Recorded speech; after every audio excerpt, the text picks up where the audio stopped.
How's it going, guys? Welcome to Acts 23. It has been a hot minute since we've been here, so we need to have a refresher.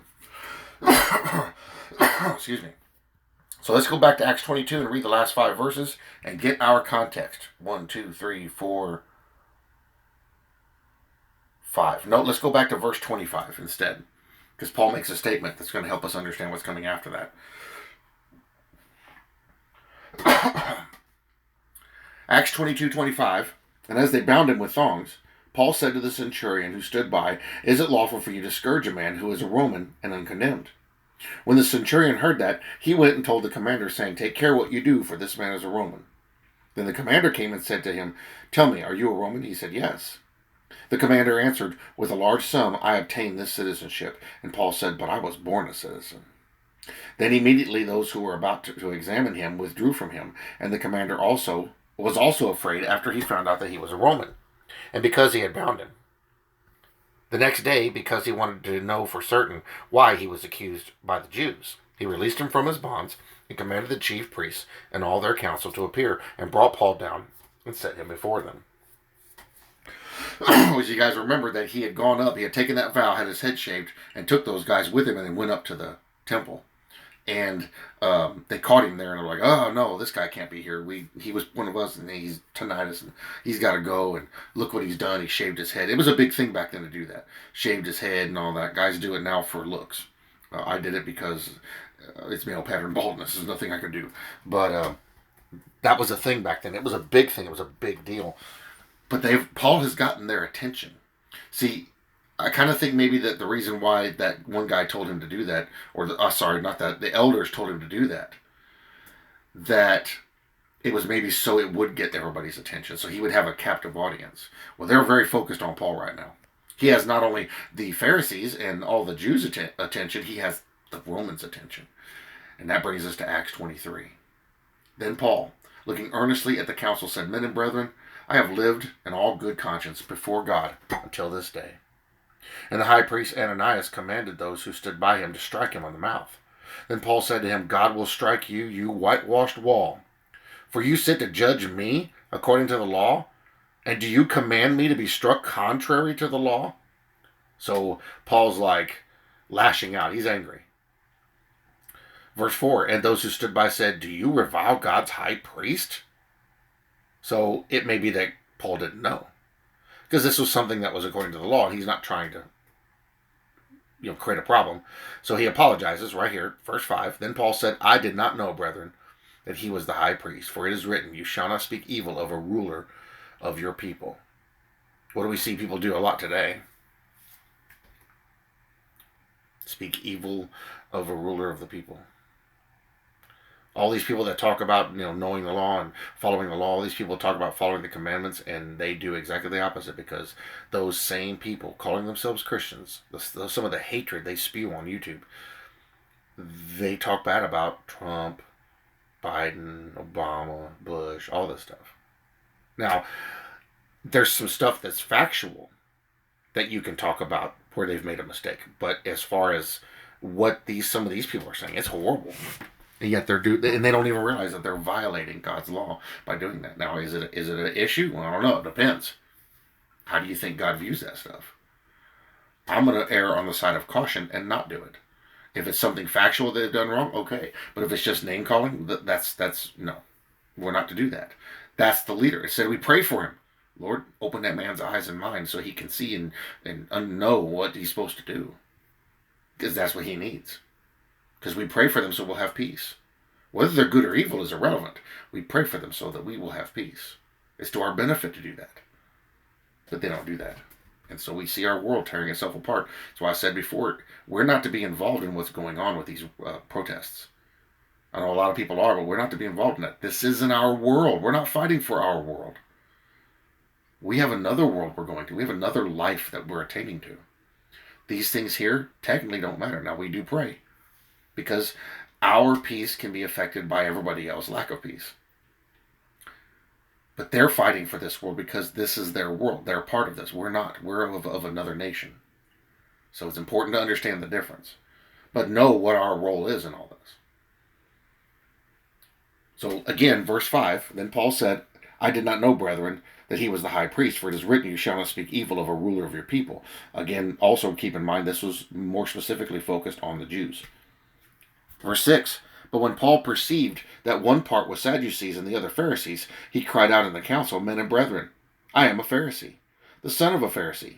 Concerning the hope and resurrection of the dead, I am being judged.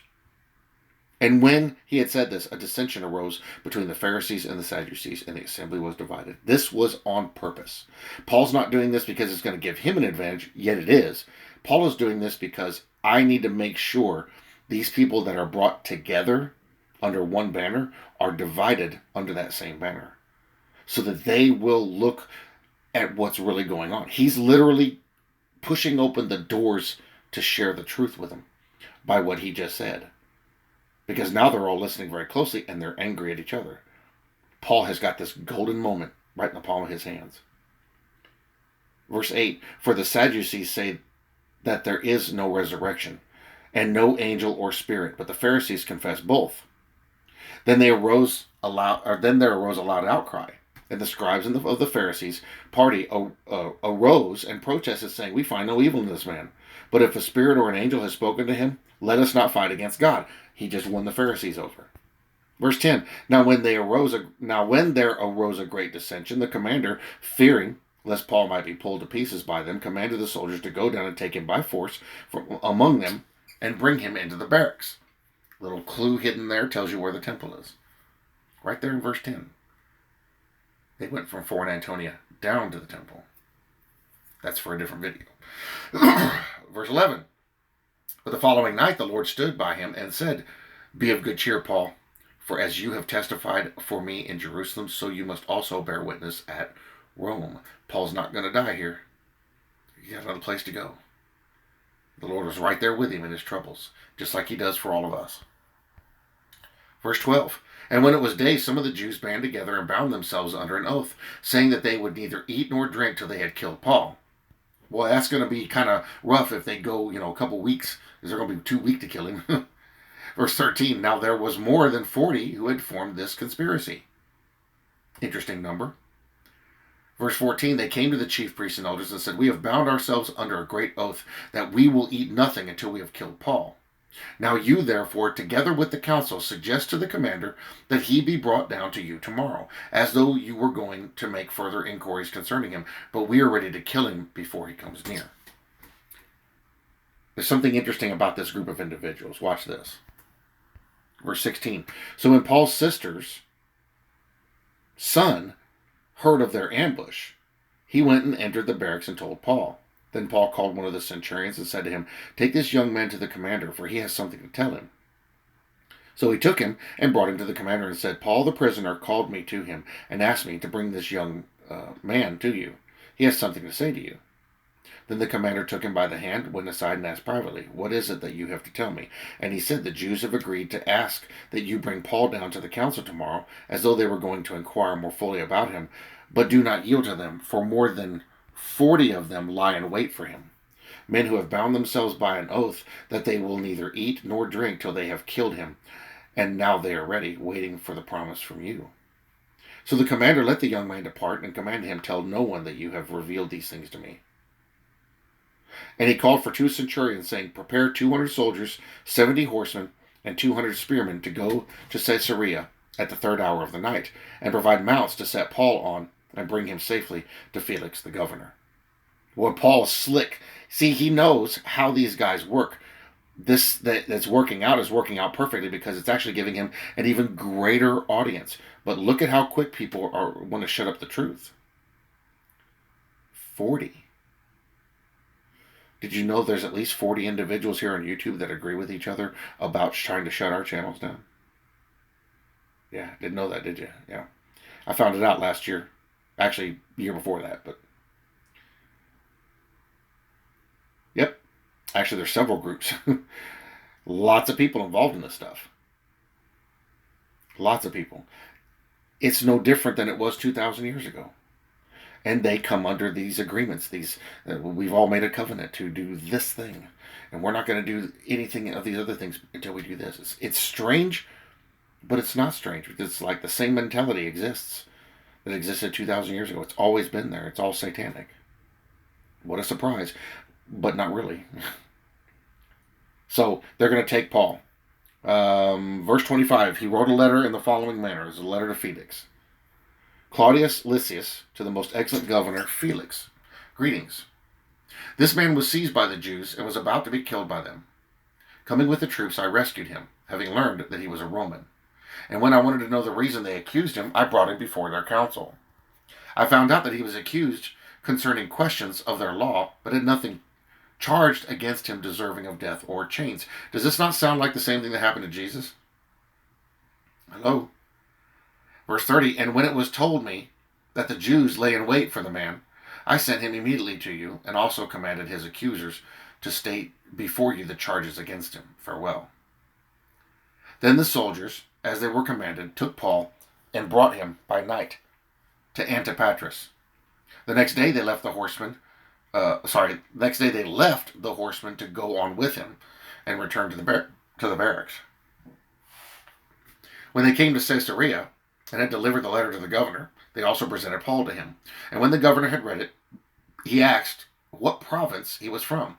And when he understood that he was from Cilicia, he said, I will hear you when your accusers also have come. And he commanded him to be kept in Herod's praetorium. So Paul is now has a very, very interesting audience. Paul is now in a situation where they can no longer kill him. They can't touch him, but he's got like the top ears right now to hear his case. And he will get to do something amazing. Paul's smart. Paul knows what he's doing. But look at how similar what they're doing to him is the same thing they did to Jesus. How similar. And Paul is going to make waves just like Jesus did. And you notice it says Jesus is right there with him the whole time. All this that's happening is on purpose. Very much on purpose. And I think we'll see the reality of that in the next chapter. Let's see.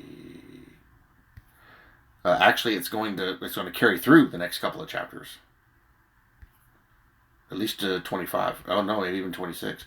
Yeah, big speech coming up. Big speech coming up. That Paul's going to unload and talk to these guys and make his appeals. This is going to be interesting because we're going to see so much similarity in what Jesus did and what Paul is doing here. And it's no wonder, it's no surprise, because Paul is very unique in being one of the apostles, being the direct enemy of all of these things that are godly. And yet he was in the service, but now totally a friend of these things and promoting them.